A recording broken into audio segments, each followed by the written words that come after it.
जोधा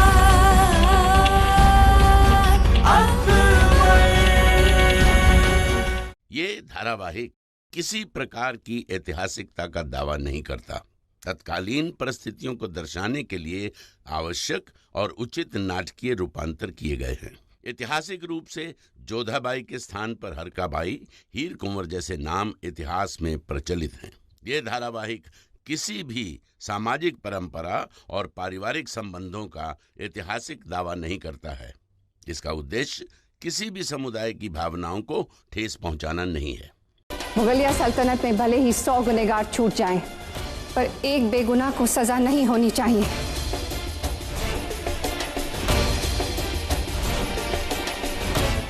हम ये चाहेंगे कि इस बार असल गुनहगार को पकड़कर सजा दी जाए।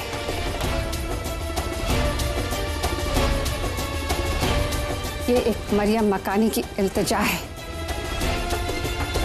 मलका आलिया बजा फरमा रही शहंशाह, मुगलिया इंसाफ के दस्तूर पर एक बार आपको गौर फरमाना चाहिए।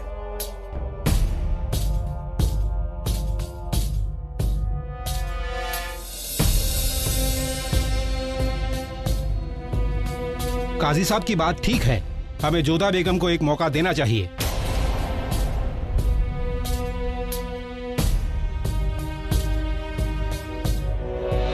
ठीक है, मुगल इंसाफ के नाम पर 10 दिन तहकीकात के, 10 दिन जोधा और उसके भाइयों को अपनी बेगुनाही साबित करने के लिए। पर तब तक ये नजर बंद रहेंगे, ना ही इनसे कोई मिलेगा, ना ही ये एक दूसरे से मिल पाएंगे।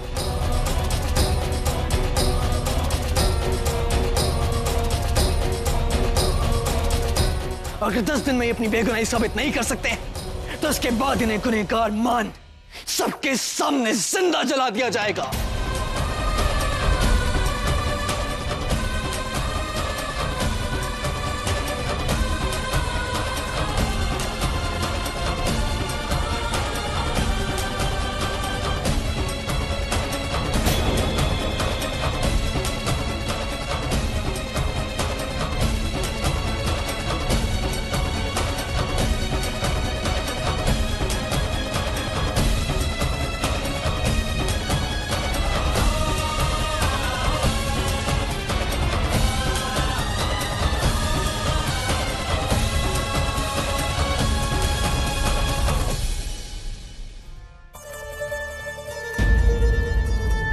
खुदा खैर करे, आज तक आपको आईना देखते नहीं देखा।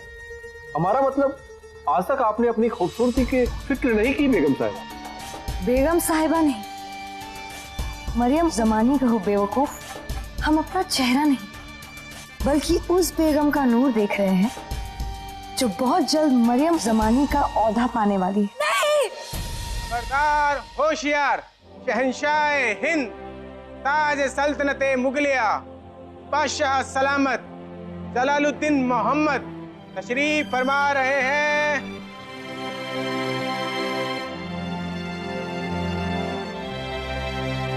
रख लिया।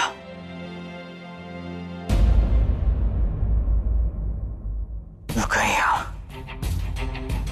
काजी साहब और अम्मी जान के इसरार की वजह से हमने उन्हें 10 दिन की मोहलत दी थी, लेकिन तुमने हमें रोका क्यों? हम इन सबको जान से मारते थे। उससे क्या होता जलाल, ये तफ्तीश यहीं खत्म हो जाती और गुनहगार को सजा भी नहीं मिलती। कहना क्या चाहती हो तुम? यही कि अम्मी जान की बातों में वजन था जिसने हमें फौरन जज्बातों की रौ से बाहर निकाला और ये सोचने पर मजबूर कर दिया। बजा फरमाया उन्होंने कि इस हरम में पहले भी बेवजह हमल गिरे हैं। बेगमों की औलादें इस दुनिया में आने से पहले ही खत्म हो गई हैं, तब भी जब जोधा बेगम यहां नहीं थी। इसका मतलब जो दिख रहा है उससे कहीं आगे है ये मामला, और अगर इस मामले की जड़ कहीं और है तो हमें उस जड़ को खोजना है। अब हमें सच का पता लगाना है कि कौन है जो इस सल्तनत का वारिस इस दुनिया में आने नहीं देना चाहता।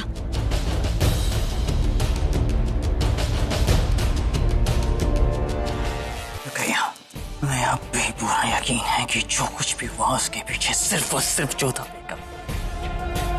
वो निकाह से पहले से ही हमसे बदला लेना चाहती थी, हमारे सर को झुकता हुआ देखना चाहती थी, हमें तकलीफ देना चाहती थी, और वो उसने दी हमसे हमारी औलाद छीन कर। जलाल, 10 दिन की ही तो बात है, जो भी है वो इन 10 दिनों में सामने आ ही जाएगा। 10 दिन के बाद तुम हमारे ही सामने उस गुनहगार का सर कलम कर दोगे, चाहे वो जोधा बेगम हो या फिर कोई और।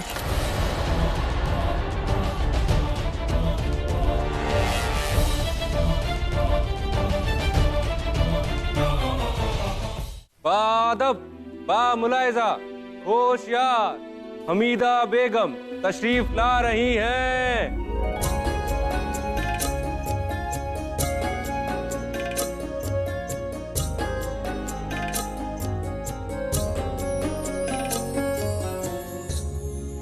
मम्मी जान, आपको यहाँ नहीं आना चाहिए था। शहंशाह ने आदेश दिया है कि हमसे कोई भी ना मिले। ऐसे में आपका यहाँ पर आना उन्हें और क्रोधित कर सकता है।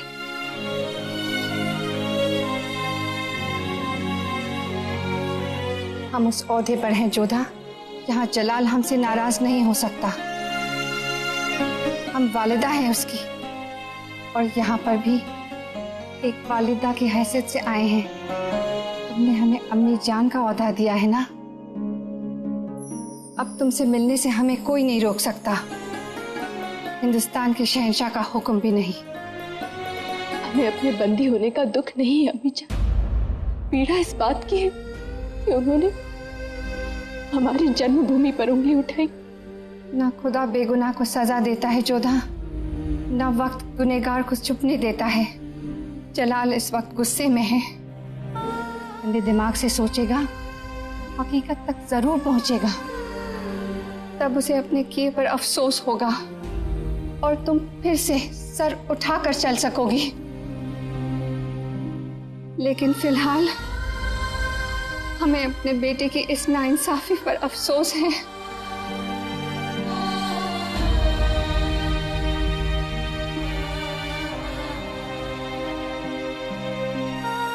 परंतु हमें आप गर्व है अम्मी जान। हम अपने भाग्य को धन्यवाद देते हैं कि हमें आप जैसी सास मिली। आपने भरी सभा में न केवल हमारी बल्कि हमारे आमिर के मान सम्मान की भी रक्षा की। बेटी हो हमारी, तुम्हारा गुरूर ही हमारी शान है। ये जलाल की बदकिस्मती है कि तुम पर शक कर बैठा, लेकिन मुगल सल्तनत में न आज तक कभी किसी के साथ नाइंसाफी हुई है, न इस बार हम होने देंगे। ये वादा है हमारा। तुम्हें यहाँ कोई तकलीफ हो तो बाहर खड़े सिपाही से खबर करवा देना, हम फौरन आ जाएंगे। एक समस्या है हमें। कहो। हम वर्षों से हर संध्या हम कान्हा जी की दियाबाती करते हैं और हमने ये नियम कभी नहीं तोड़ा है, परंतु अब हम उनकी दियाबाती नहीं कर पाएंगे और ये बात हमारे मन को बहुत पीड़ा दे रही है। तुम्हारे कृष्ण जी के सामने दिया जलेगा जोधा, हम जलाएंगे।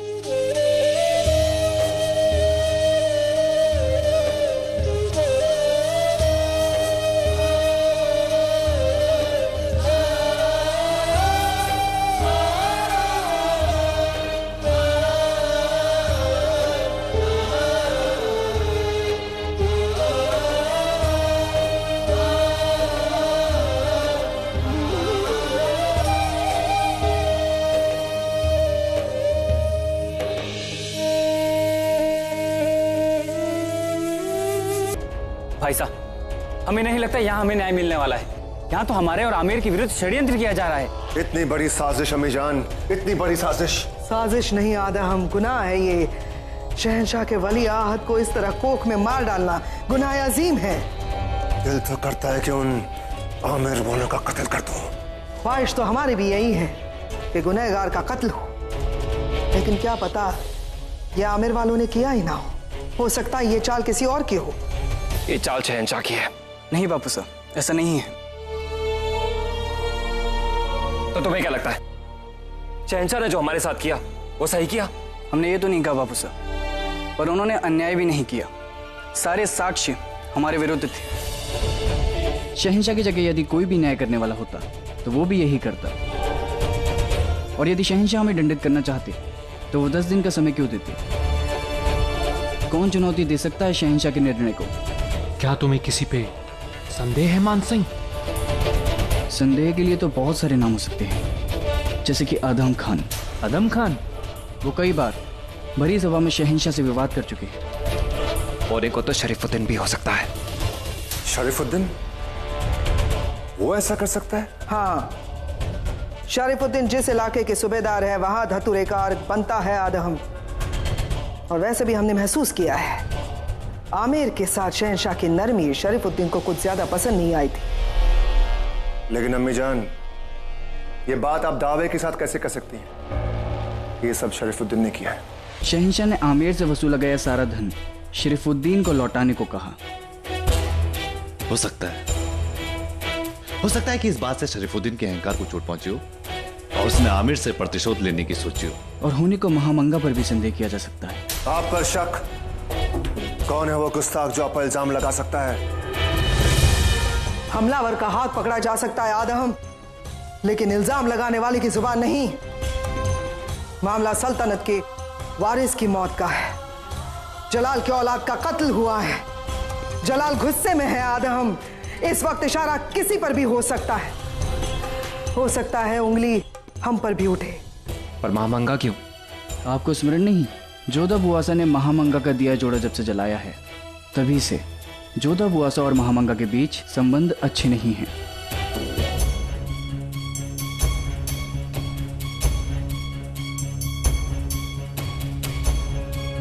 आप लोगों का खाना।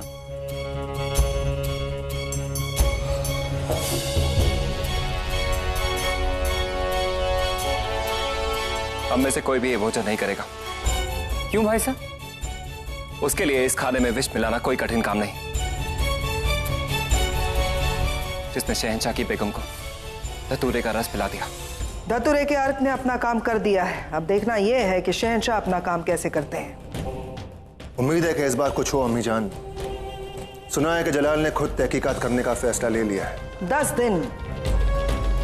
देखना यह है कि इन 10 दिनों में क्या होता है। क्या बेगम जोधा की किस्मत इन 10 दिनों में जाग जाएगी या नहीं? हे ईश्वर, ये सब ठीक नहीं हो रहा है। जोधा के साथ साथ सारे कोरसा को भी बंदी बना लिया है मुगलों ने, और आमिर में इसकी सूचना भी नहीं। कोई नहीं है उनकी सहायता करने के लिए। बादब, बामुलाहिजा, होशियार, बेगम हमीदा तशरीफ ला रही हैं। आप लोग यहाँ क्यों आए हैं? आपकी हिफाजत का हुक्म है बेगम साहिबा। और हम हुक्म देते हैं कि आप सब जाइए यहाँ से। हमें यहाँ किसी किस्म का खतरा नहीं है, जाइए।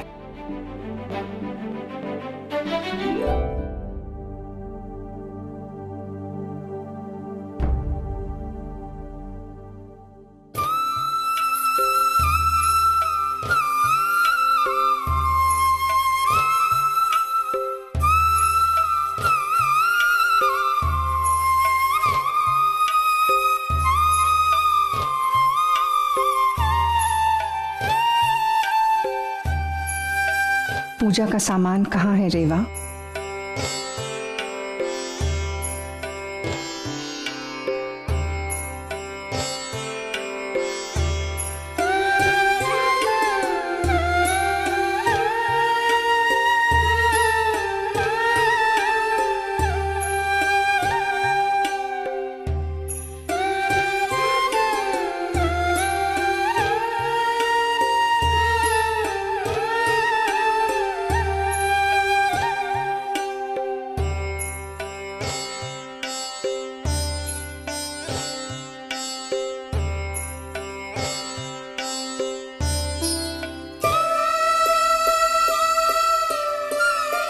बेगम साहिबा, आप ये सब?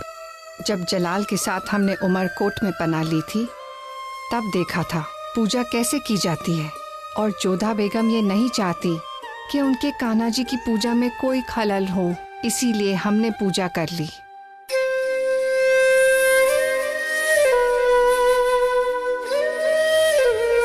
बेगम साहिबा, आप भी जानती हैं ना जोधा निर्दोष है, उसे बचा लीजिए। इन पर यकीन करो, ये किसी मासूम को सजा नहीं पाने देंगे।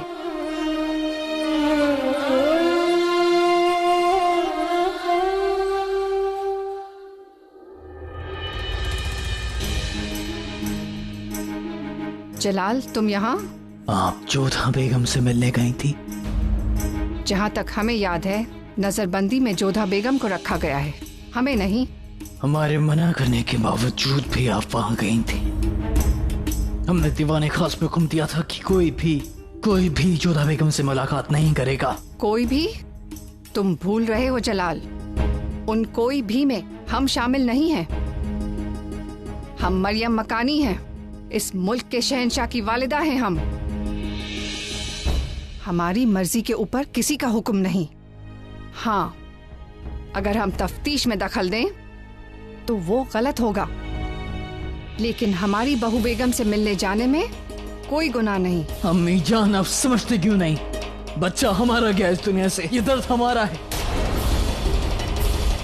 शहंशाह का इकबाल बुलंद हो, आपके लिए खास पैगाम आया है।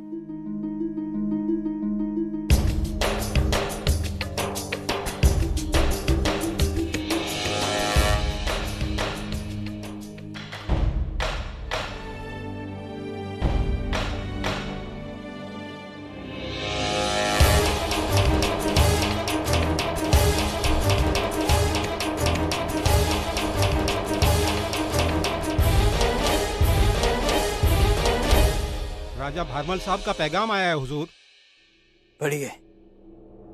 लिखा है, जवाईशाह शहंशाह जलालुद्दीन मोहम्मद को भारमल का प्रणाम।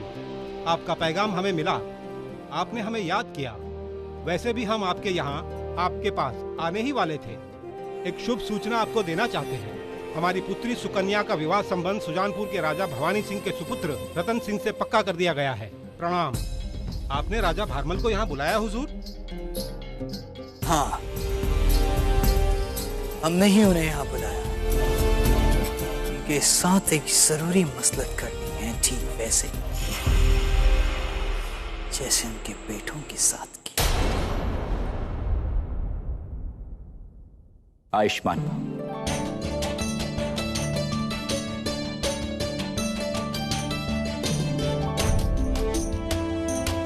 कंवर साहब, ये आपके लिए हमारी ओर से तुच्छ भेंट। आपका बहुत बहुत धन्यवाद। अहो भाग्य कि आपने ये संबंध स्वीकार किया, अन्यथा कोई भी राजवंशी हमसे संबंध रखने को तैयार ही नहीं था। सबने वो देखा जो आपने किया, लेकिन ये किसी ने नहीं देखा कि आपने ऐसा क्यों किया। आपकी सुकन्या की कुंडली और उसके गुण हमें अच्छे लगे। संबंध ईश्वर की इच्छा से होते हैं। संसार इस विषय में चाहे कुछ भी कहे, मुझे इससे कोई समस्या नहीं।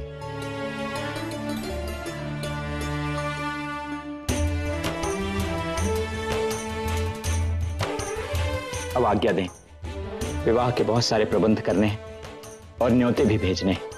अवश्य। सुकन्या का संबंध पक्का होने की खुशी पूरे आमेर में छा गई थी और मैनावती उसकी खुशी का पारावार नहीं था। ईश्वर का लाख लाख धन्यवाद कि हमारी सुकन्या को स्वीकारने वाला एक राज्य तो मिला।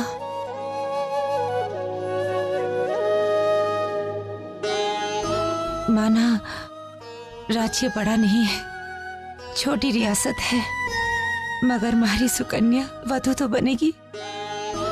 वरना जोधा के विवाह के बाद हमें तो भय था कि हमारी सुकन्या की डोली उठेगी भी या नहीं। जिनकी भावना भली होती है ना बहू, उनके साथ कभी बुरा नहीं होता। और क्या, हमारी सुकन्या है इतनी गुणवान, कौन उनके हाथ के लिए मना करेगा? अब राजकुमारी से रानी बनने जा रही है हमारी सुकन्या। आज अगर जोधा जीजी होती तो वो कितनी प्रसन्न हो जाती ना। सच में आज उनका यहाँ ना होना बिल्कुल अच्छा नहीं लग रहा।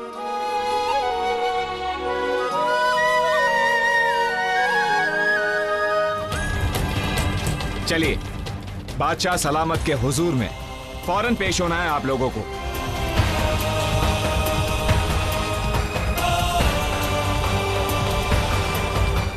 इस समय तुरंत बुलाया है। चलिए। न जाने अब क्या सोचा होगा शहंशाह ने।